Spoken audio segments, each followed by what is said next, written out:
এখানে আমাদের কেন্দ্রীয় নেতৃবৃন্দরা আছেন, সহ কমিশনার ছাড়া এখানে সুলতান আহমেদ স্যার আছেন। আমরা বলবো যে আসলে এই যে আমাদের মাদকের নামে, আমাদের যে ড্রাগ টেস্টের নামে, মাদকের নামে যে চালক মাদক সেবন করে, এর নামে যে আমাদের একটা ড্রাগ টেস্টের নামে যে আমাদের একটা হয়রানি করা হয়, আমরা ড্রাগ টেস্ট দেওয়ার পরও আমরা বিআরটিতে হয়রানি হই।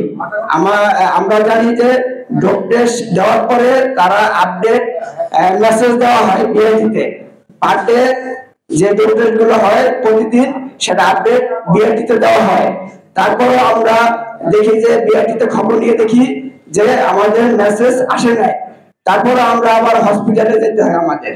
তো কেন এই হয়রানিগুলো আমাদের চালক বাইরে হবে সেই বিষয়গুলো, এবং দেখছি যে আমাদের মেসেজ না আসলে আমাদের আবার হসপিটালে যে আবার মেসেজের ফর্মটা নিয়ে আসতে হয়। তাহলে যে বিআরটিতে যে মেসেজ গুলো দেয় তারা কেন আমাদের আপডেট দেয় না?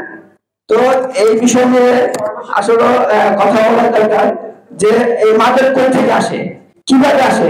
সরকার জিরো টলারেন্স মাদকের বিরুদ্ধে, তাহলে মাদকটা কিভাবে আসে?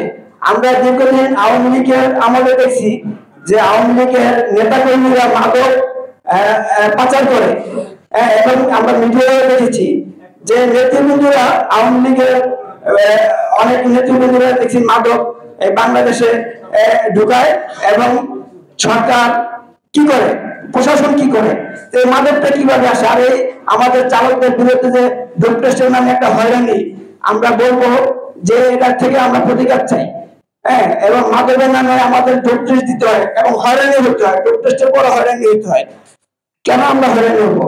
আমরা সরকারের প্রতি 5 বছর পর পর সরকারকে ট্যাক্স দিচ্ছি, এবং আমাদের 8 ঘন্টা ডিউটি দাবিতে আমরা 14 বছর ধরে আন্দোলন করছি যে 8 ঘন্টা ডিউটি, 8 ঘন্টা করে আমাদের নিয়োগপত্র বাধ্যতামূলক, এবং আমাদের যে শ্রম আইন আমাদের জন্য হয় না এখনো। আমরা শ্রম আইনের জন্য আমাদের শ্রম কমিশনার সুলতান আহমেদ স্যারকে বলবো যে এটা একটু জবাবভাবে আমাদের শ্রম আইনের আওতাভুক্ত যাতে করে। আমার বক্তব্য এখানে শেষ করি। ধন্যবাদ সবাইকে।